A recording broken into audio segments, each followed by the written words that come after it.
В Анкаре стартует двухдневный саммит НАТО. Главные вопросы – единство всех партнеров, финансирование, а также Иран и Украина.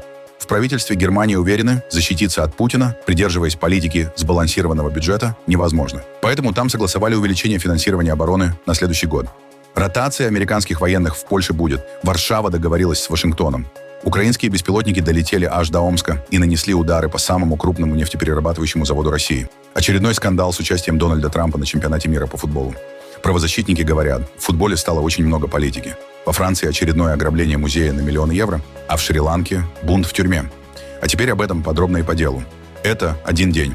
Подпишитесь, поставьте лайк этому видео и оставьте свой комментарий. Заранее спасибо и начинаем.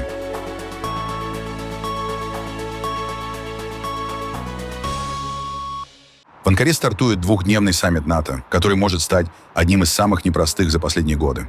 Главная задача союзников – продемонстрировать единство на фоне разногласий с Вашингтоном и представить новую модель развития Альянса. В турецкую столицу прибудут лидеры всех 32 стран НАТО, а также президент Украины Владимир Зеленский, руководители Евросоюза и представители государств-партнеров. Безопасность в Анкаре усилена. Перекрыты центральные улицы, запрещены акции протеста, город украшен символикой Альянса. Ключевой темой переговоров станет перераспределение ответственности за безопасность Европы. Администрация Дональда Трампа требует, чтобы европейские союзники взяли на себя большую часть расходов на оборону.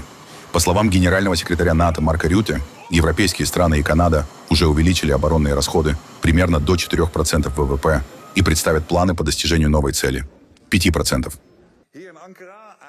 Здесь, в Анкаре, я ожидаю, что страны представят четкие, конкретные и заслуживающие доверия планы по достижению цели довести расходы на оборону до 5% ВВП, и уже сейчас мы видим впечатляющие результаты. Всего через год после начала десятилетней программы европейские союзники и Канада уже инвестируют около 4% своего ВВП в оборону и безопасность.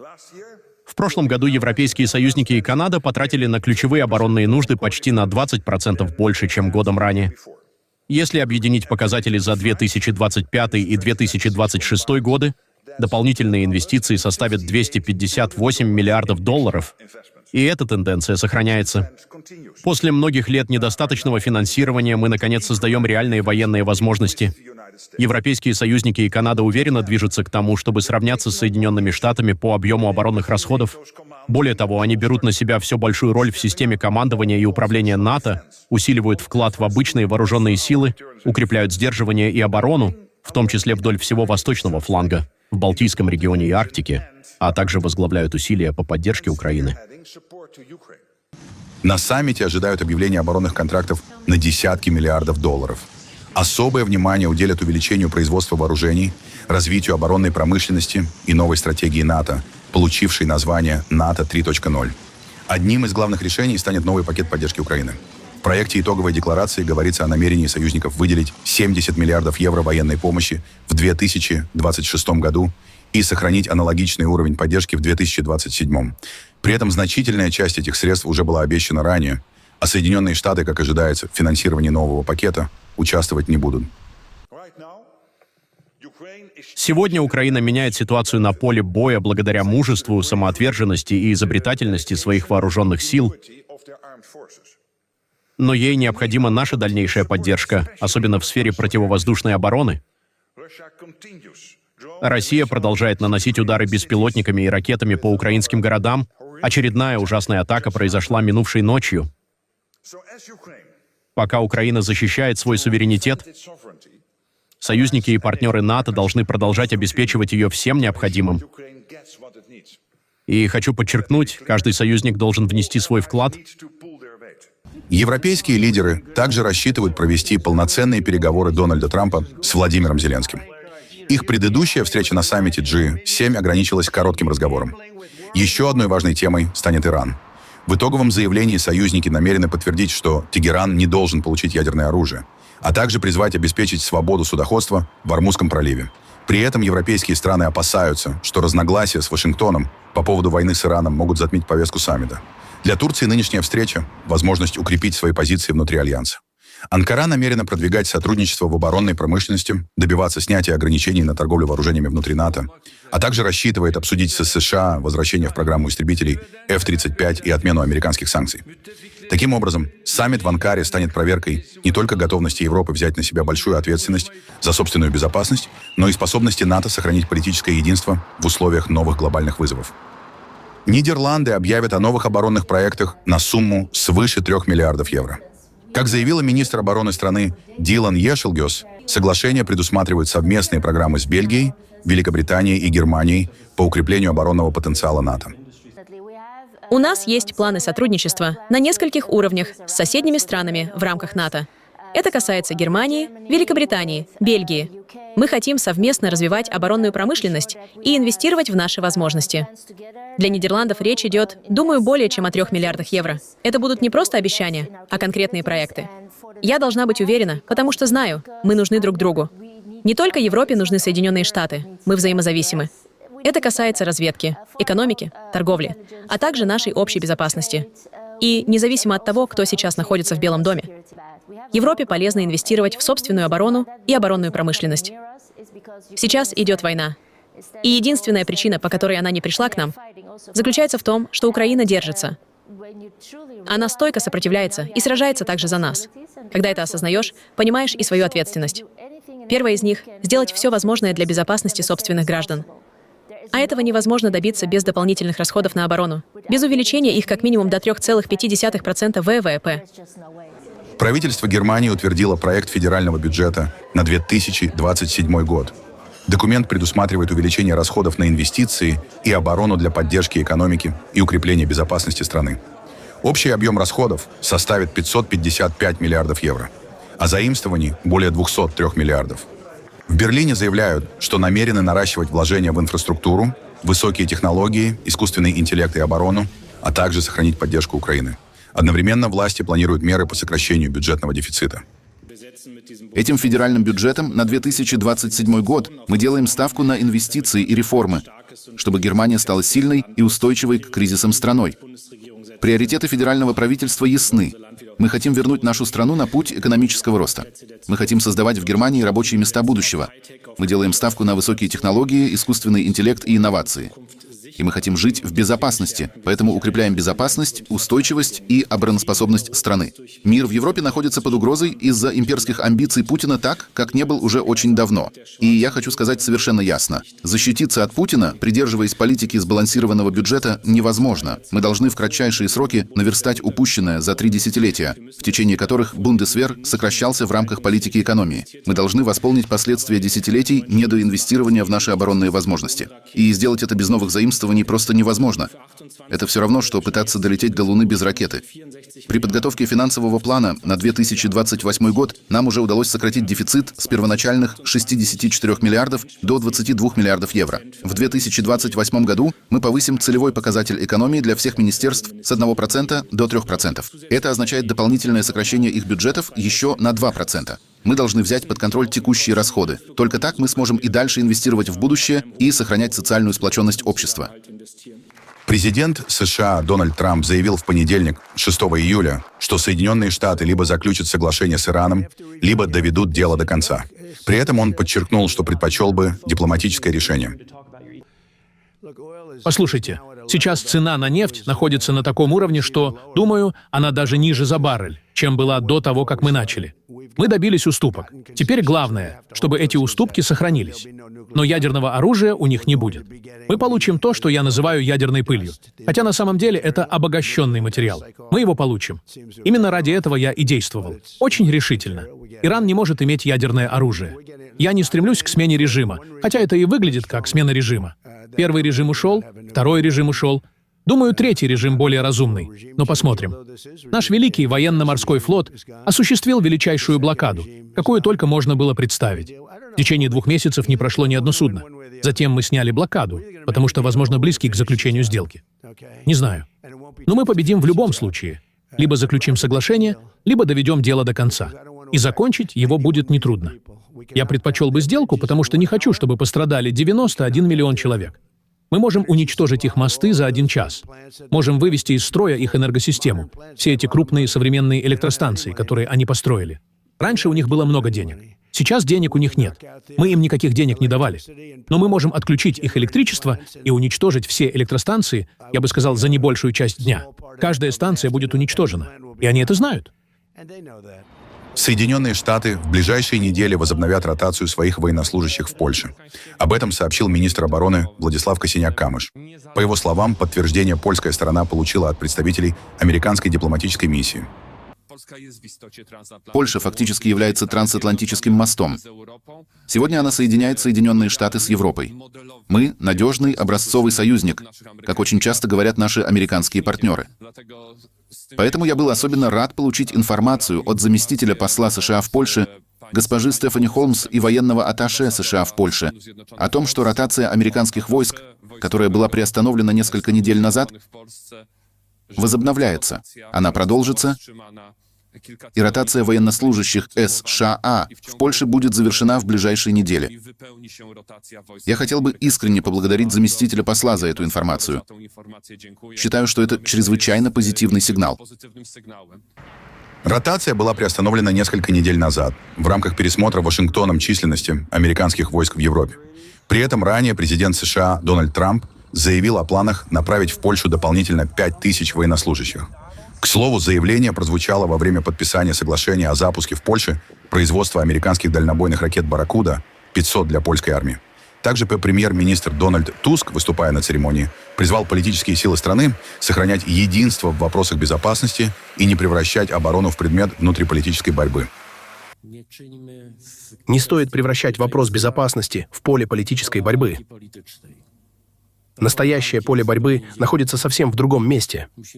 Мы должны сохранить польскую солидарность и политический консенсус между всеми партиями по вопросам безопасности, войны и мира.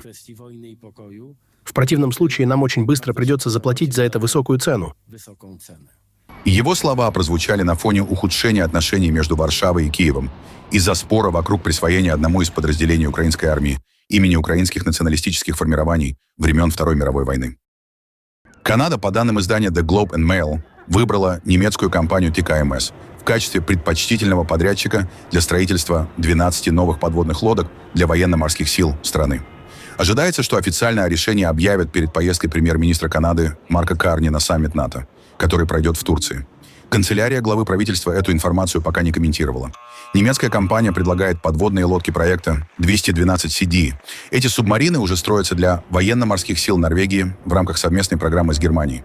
Модель отличается малозаметностью, корпусом из немагнитной стали и рассчитана на выполнение широкого спектра задач.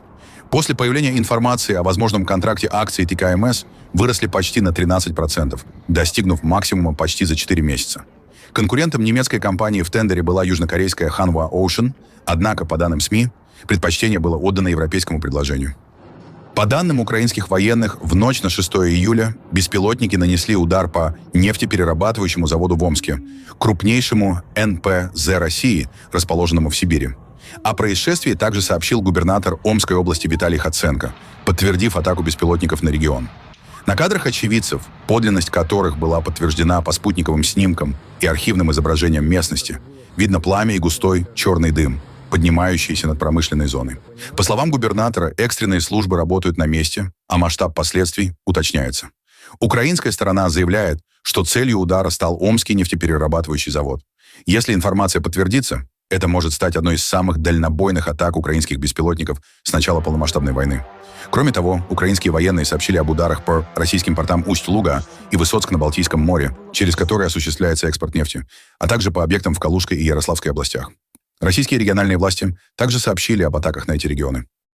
Россия вызвала посла Швеции в Москве. Об этом сообщила официальный представитель российского МИД Мария Захарова. Кадры прибытия главы шведской дипломатической миссии Анны Кристины Терезы Юханнессон в здании российского внешнеполитического ведомства распространила пресс-служба министерства. Причины вызова официально не уточняются. Однако ранее, 2 июля, российское посольство в Стокгольме заявило, что на территорию дипмиссии с 2 неизвестных беспилотников были сброшены емкости с краской и муляж взрывного устройства. Российская сторона назвала произошедшее инцидентом на территории дипломатического представительства. О реакции шведских властей и содержании встречи в российском МИД на момент публикации не сообщалось. Премьер-министр Армении Никол Пашинян заявил, что рассчитывает обсудить с Россией и решить вопросы, которые возникли в двусторонних отношениях в последнее время, Об этом он сказал во время встречи с российским премьером Михаилом Мишустиным в Екатеринбурге. Это первый визит Пашиняна в Россию после победы его партии на парламентских выборах в июне. Он также подтвердил, что Ереван намерен развивать сотрудничество с Москвой и продолжать участие в Евразийском экономическом союзе, несмотря на активизацию отношений с Европейским Союзом.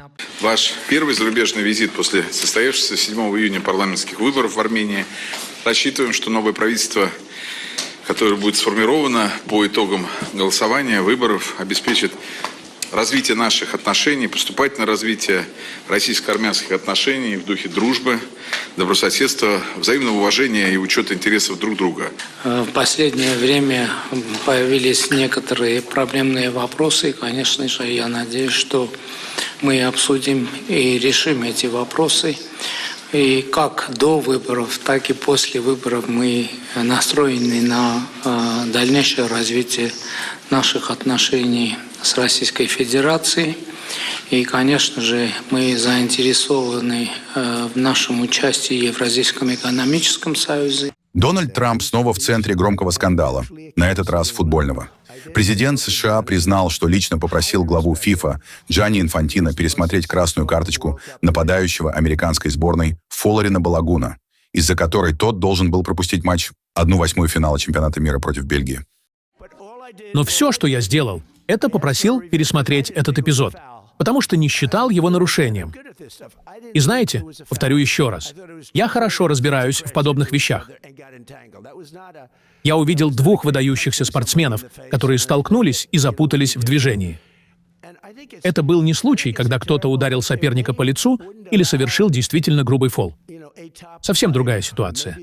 Я считаю, было бы ужасно, если бы одному из лучших, а возможно лучшему игроку команды, не позволили сыграть. Это оставило бы большое пятно на турнире. Именно это я и хотел донести. Я не говорил Инфантино, что ему делать. Я не могу указывать ФИФА. И, насколько я понимаю, решение принимал не он лично, а комитет. Этот комитет принял правильное решение. Во-первых, потому что нарушения не было.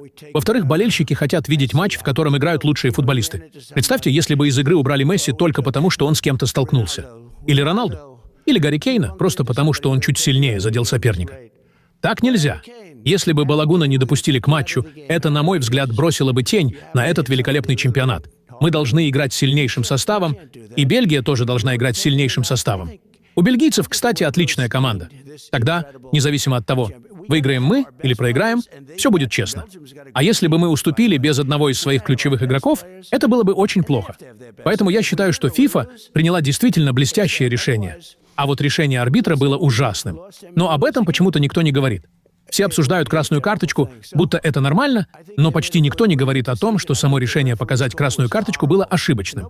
Когда я узнал, что означает красная карточка, я сказал: «Да вы шутите? Судья просто поднимает карточку, и ваш лучший игрок уже не сможет сыграть в следующем матче». Я подумал: ничего себе, какая огромная власть. Это неправильно. А потом я посмотрел на прошлые решения этого судьи. И они, скажем так, тоже не произвели на меня хорошего впечатления. Вскоре ФИФА приостановила действие автоматической дисквалификации, хотя само удаление не отменяло. Трамп назвал это решение блестящим, однако решение вызвало волну критики. УЕФА заявила, что ФИФА перешла красную черту и поставила под угрозу доверие к футбольным правилам.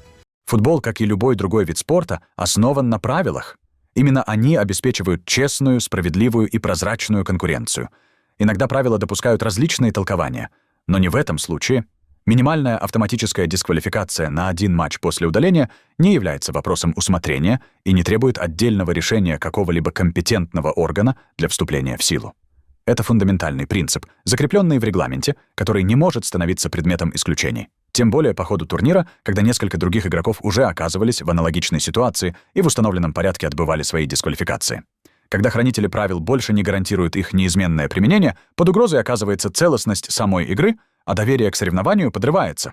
Мы выражаем недоумение в связи с этим беспрецедентным, непонятным и ничем не оправданным решением. Королевская бельгийская футбольная ассоциация назвала решение поразительным, оспорила право Балагуна выйти на поле и указала, что регламент предусматривает автоматическую дисквалификацию после красной карточки. Правозащитная организация Fair Square потребовала расследовать обстоятельства дела, не исключив возможного нарушения Кодекса этики ФИФА, если решение принималось под политическим влиянием. В организации заявили, что уже заручились поддержкой десятков депутатов Европарламента и намерены добиваться официального расследования. Это часть общей тенденции. Кто вообще мог представить, что FIFA окажется в ситуации, когда вручит Дональду Трампу премию мира? На фоне такого, откровенно говоря, абсурдного решения, нынешняя история кажется уже не столь масштабной. Но она привлекает столько внимания потому, что люди возмущены. Их возмущает ущерб, который наносится репутации FIFA. Однако, как мне кажется, футбольные функционеры по-настоящему начинают беспокоиться тогда, когда возникает угроза целостности самой игры. Именно поэтому сейчас высказываются представители УЕФА. Их, похоже, устраивает, что этот чемпионат мира называют чемпионатом мира мага. Многих, судя по всему, также не слишком беспокоят случаи расового профилирования игроков и другие тревожные явления, которые мы наблюдали во время турнира. Но когда начинают менять правила игры и разрешают выходить на поле футболистам, которые по регламенту играть не должны, тогда, на мой взгляд, происходит переход опасной черты. И, возможно, именно эта ошибка Инфантино станет для него роковой. В ответ президент FIFA Джанни Инфантино подтвердил, что действительно разговаривал с Дональдом Трампом. Однако подчеркнул, окончательное решение принимали независимые судебные органы FIFA, а их автономия остается основой доверия к мировому футболу. Да, я регулярно обсуждаю вопросы, связанные с чемпионатом мира FIFA, с президентом Соединенных Штатов. По этому делу я действительно получил звонок от президента Дональда Трампа, так же, как получаю звонки от глав государств, представителей правительств, участников футбольного сообщества и руководителей бизнеса со всего мира по самым разным вопросам. Во время нашего разговора я объяснил, что по этому делу идет юридическая процедура с участием независимых судебных органов FIFA и что решение будет принято в установленном порядке компетентными инстанциями. Именно так работает система FIFA, и это принцип, которого я всегда буду придерживаться. Мы определенно будем добиваться расследования обстоятельств этого решения. Если здесь действительно имела место какая-либо взаимная договоренность, то это станет явным и весьма серьезным нарушением Кодекса этики FIFA. Есть косвенные признаки того, что подобное могло произойти. Теперь, на наш взгляд, именно Следственная палата Комитета по этике FIFA должна изучить эти обстоятельства и провести расследование. И задача политиков, а также футбольных ассоциаций — добиться того, чтобы это расследование состоялось. Я не сомневаюсь, что FIFA стала слишком тесно связана с политикой. И речь идет не только о Соединенных Штатах. На мой взгляд, эту тенденцию можно проследить еще со времени чемпионата мира в России в 2018 году. Затем был Катар в 2022 году, тоже крайне политизированный турнир. После этого связи с Саудовской Аравией стали еще более тесными и, на мой взгляд, проблемными. США лишь вписываются в эту общую картину. Просто здесь политизация, вероятно, из-за стиля поведения Дональда Трампа, проявилась наиболее открыто и наиболее очевидно. Во французском музее Лалек, расположенном в коммуне Винген-сюр-Модер в регионе Эльзас, произошло крупное ограбление. По данным администрации музея, неизвестные в масках утром 5 июля за считанные минуты проникли внутрь, разбив входную дверь, и похитили около 20 ювелирных изделий. По информации французских СМИ, стоимость украденных экспонатов оценивается в несколько миллионов евро. В музее сообщили, что злоумышленники действовали очень быстро. Однако сработала система безопасности. Сейчас сотрудники установили перечень пропавших предметов, а полиция изучает записи камер видеонаблюдения и ведет поиск подозреваемых. В коллекции музея хранится более 650 произведений Рене Лалека и его семьи, включая украшения эпохи Ар-Нуво, изделия из стекла и хрусталя в стиле Ар-Деко. После ограбления музей временно закрыли для проверки и усиления мер безопасности. В Шри-Ланке в результате беспорядков в тюрьме города Негомбо погибли 25 человек, около 100 получили ранения. По данным властей, это один из крупнейших тюремных инцидентов там в стране за последние годы. Столкновения между осужденными и заключенными, находившимися под временным арестом, начались в воскресенье и продолжились на следующий день. Среди погибших 6 сотрудников пенитенциарной службы. Министр юстиции Харшана Нанаякара заявил, что участники беспорядков повредили оборудование, включая сканер и систему видеонаблюдения. По его словам, их действия были направлены на нарушение работы исправительного учреждения. Для восстановления порядка к тюрьме направили подразделения полиции и спецназа. Часть заключенных перевезли в другие учреждения, пострадавших доставили в больницу. Власти продолжают расследование причин произошедшего. Тюрьма в Негомбо, расположенная примерно в 35 километрах к северу от Коломбо, рассчитана примерно на 2400 заключенных. В национальном зоопарке Кубы появились на свет 4 детеныша бенгальского тигра. Среди них редкий белый тигр, рождение которого сотрудники называют уникальным событием для страны. По словам работников зоопарка, пополнение произошло в условиях серьезных экономических трудностей и энергетического кризиса. Из-за нехватки топлива возникают проблемы с доставкой кормов и обслуживанием территории. Ветеринары отмечают, что, несмотря на ограниченные ресурсы, животным стараются обеспечить необходимый уход. Руководство зоопарка сообщает, что поддерживать работу помогают новые партнерские проекты с частными предприятиями. Сотрудники надеются, что экономические реформы и возможное расширение международного сотрудничества помогут улучшить условия содержания животных и развития зоопарка в будущем.